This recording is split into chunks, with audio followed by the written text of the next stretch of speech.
Welcome to the Martin Bailey Photography Podcast. It's August 31, 2023, and this is episode 821. As I expected, uploading my data to AWS Glacier caused my internet provider to have a hissing fit, and my upload speeds have been restricted to the speed of a 90s modem.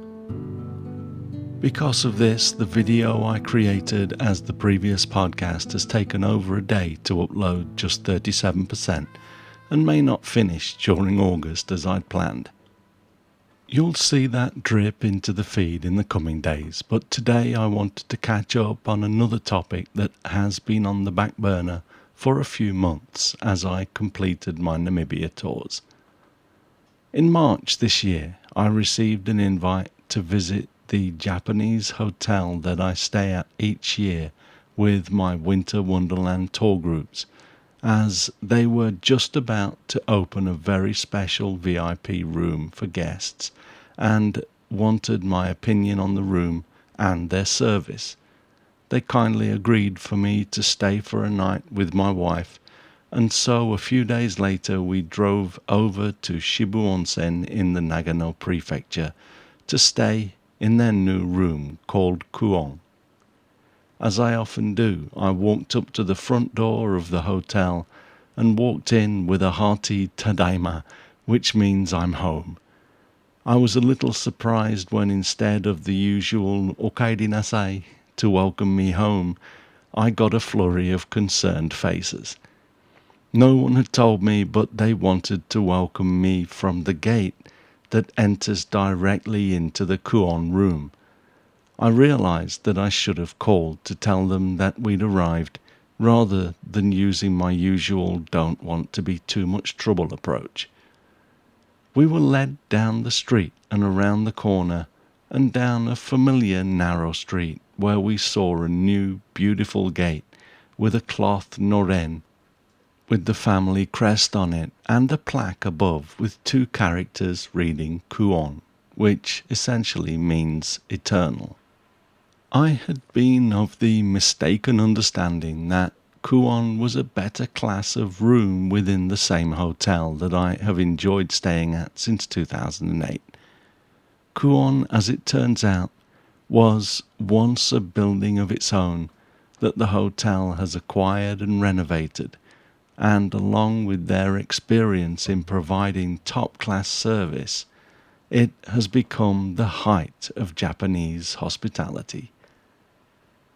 We felt incredibly special as we were led into the entrance, where we removed our shoes and then slid open the door to the main room with the tatami matting floor and table and some exquisite indirect lighting. We knew instantly that we were fortunate to be in the midst of a very special experience.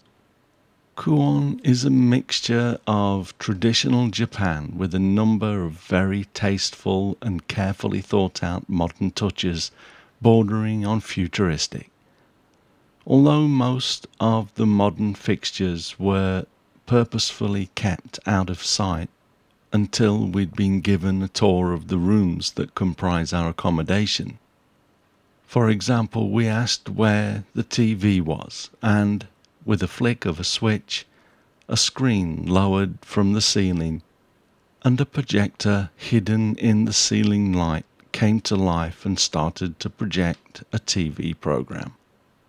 There are three main rooms, a living room, bedroom and a dining room, that can be used as a second bedroom if you were to, for example, take your children or even parents as a special treat. There are also two bathing areas with rotenburo or outdoor baths, including a main tub made from wonderfully aromatic Japanese cypress wood and a cold tub outside the door of the sauna. The staff were apologetic that the bed linen they'd ordered had not yet arrived, so luxury mattresses were visible on the two queen-size beds in the bedroom, but this space was still very special, My wife rarely sleeps well in hotel rooms, but she slept like a log in this room, probably for the first time ever while sleeping away from home. I actually didn't sleep well at all because I'd ate way too much. The meal that we were served was amazing, but in usual Japanese style, it was a little more than most people can eat, and I was brought up to not leave food, and that is a recipe for overindulgence. The large window in the bedroom and the other equally large window adjacent to the dining room, where you'll find a large desk in case you need to catch up on some work, or better still, write about your travels, have large electric blinds that open and close with the flick of a switch. These blinds are so quiet it felt like a scene from Blade Runner, as the colour of the light changed with the lowering of the blind. There is another single desk in the main bedroom as well. One of our favourite hidden gems was a washing machine behind a blind next to the desk in the main bedroom. So much thought has gone into the design of this space, and everything seems to fall at your fingertips just as you need it. If you were to stay with children, friends or parents, there is an indoor bath next to the dining room, and each room has its own shower and wash basin.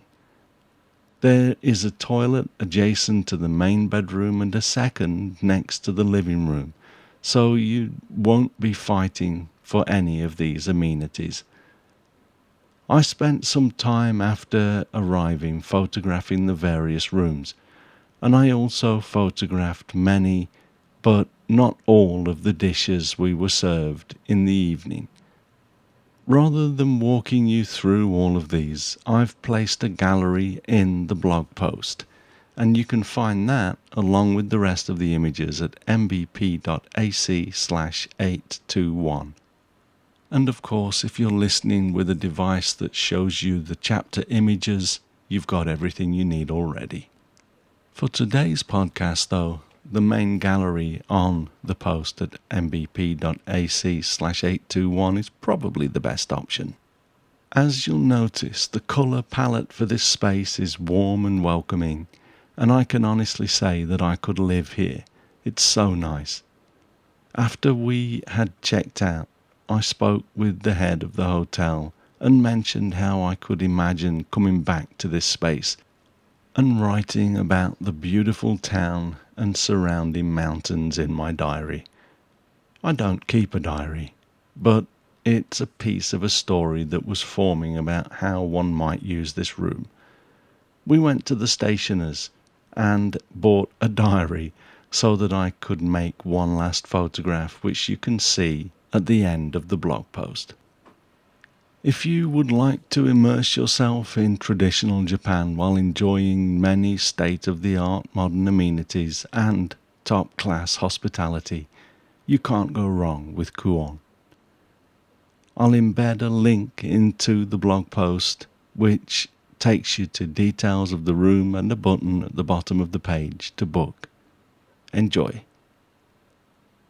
Thanks very much for listening today. If you enjoy this podcast, please consider supporting us on Patreon, which comes with various benefits depending on your contribution, from basic support and access to the MVP community forum to full-blown photography mentorships. For further details, check out our Patreon page at mbp.ac/Patreon. You can find me on Instagram, Facebook, Twitter and LinkedIn, and links to everything that I'm up to are at martinbaileyphotography.com, so do drop by and take a look. The video that I prepared as the previous podcast should be available within a day or so. I am finding it really difficult to read my manuscript, let alone write it, with the cataract that's developed in my left eye, taking away most of my regular vision. So I hope you enjoy the video that I prepared about working with collections. It's a little long-winded and I provide instructions on how much to skip to get to the more meaty parts. Either way, I hope you enjoy it. I'll see you again next week. Bye bye.